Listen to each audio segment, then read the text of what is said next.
Eh bien le bonjour, bien le bonsoir, bien le bonjour tout le monde.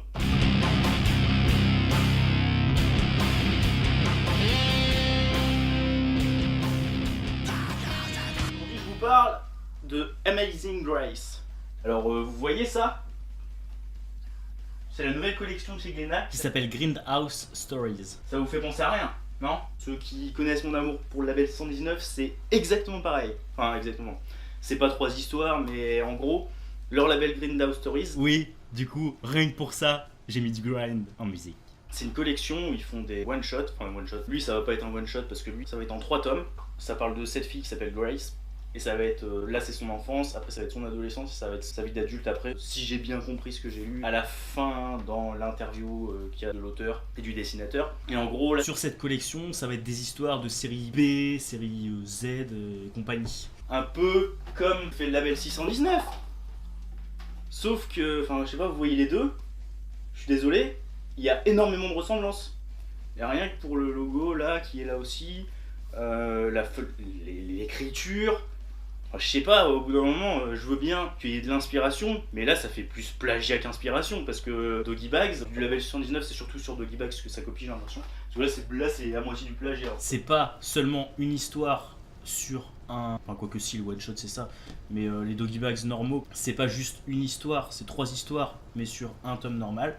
Et sur chacune de ces histoires, il y a des artistes différents quoi. Et là, ça va être chaque tome, ça va être ça, ça va être chaque tome, ça va être des trucs de série B. Et Des histoires genre horreur, western, polar, fantastique, science-fiction, post-apo. ça va être des artistes différents. Ici aussi. Là c'est post-apocalyptique. Et en gros, là-dedans, après sans parler dessus, j'ai quand même bien aimé. C'est plus de la BD que du comics. C'est en une centaine de pages. Quand je l'ai acheté, je savais pas du tout à quoi m'attendre. C'est Aurélien Ducoudray au scénario et Bruno Bessadi au dessin. Bruno Bessadi, si vous connaissez pas ce qu'il fait, c'est lui qui a fait Badass, par exemple, qui est juste trop bien. Et Aurélien Ducoudray, c'est lui qui a scénarisé The Grocery. Au label 119, justement. Et là, pour raconter l'histoire dans les grandes lignes, C'est le père de Grace. Enfin, dès le début, on voit le père de Grace qui a son boulot, qui est en train de travailler. Il apprend que sa femme a perdu les os, du coup, il accourt pour aller à la maternité. Et dès qu'il y arrive, il voit sa femme et sa fille, oui, parce qu'il apprend que c'est une fille. Et pile quand il les voit, il y a quelque chose, on sait pas quoi, qui se passe.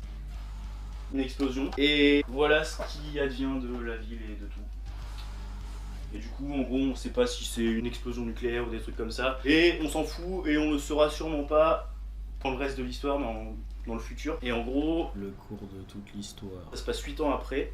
Du coup, sa fille Grace, elle a grandi. C'est pas une fille comme les autres. Je vous montre pas à quoi elle ressemble parce que je vous laisserai le découvrir. Parce que Comme j'ai déjà dit, je ne savais pas du tout à quoi m'attendre. Je n'ai pas lu le synopsis qu'il y avait derrière. J'ai juste lu le futur n'est pas pour les enfants sages et il y avait un truc où ça parlait de poupées. Donc, quand j'ai vu ce que Grace était finalement, j'étais là. Ah, ok. Du coup, ça m'a surpris. en gros, elle a plus de poils que les autres personnes. Les dessins de Bruno Bessadi sont vraiment super cool. Si j'ai bien compris, là, Bruno Bessadi, pour dessiner ça, il a complètement changé sa méthode. En gros, je crois qu'il a pas ancré pour ça.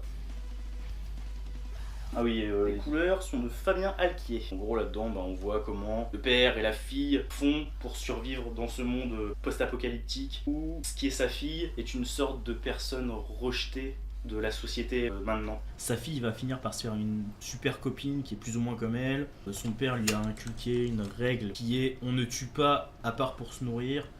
Ils vont faire confiance à des gens pas super. Son père va lui raconter l'histoire de Boucle d'Or.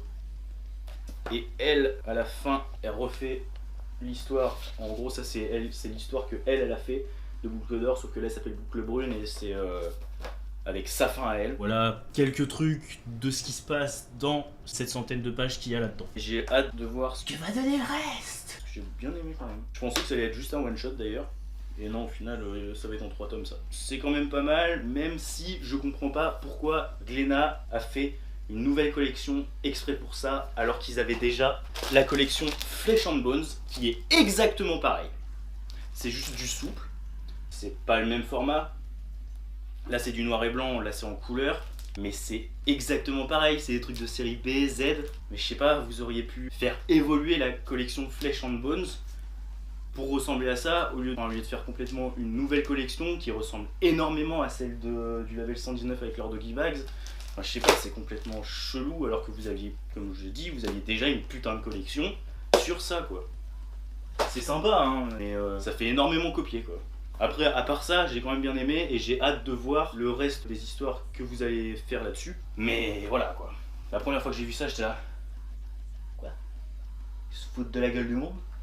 Mais si vous voulez quand même essayer, que vous aimez Doggy Bags et les histoires comme ça, les histoires du style ou les histoires, ceux qui ont lu des trucs de la collection Flesh and Bones, et ben vous pouvez courir parce que c'est quand même cool.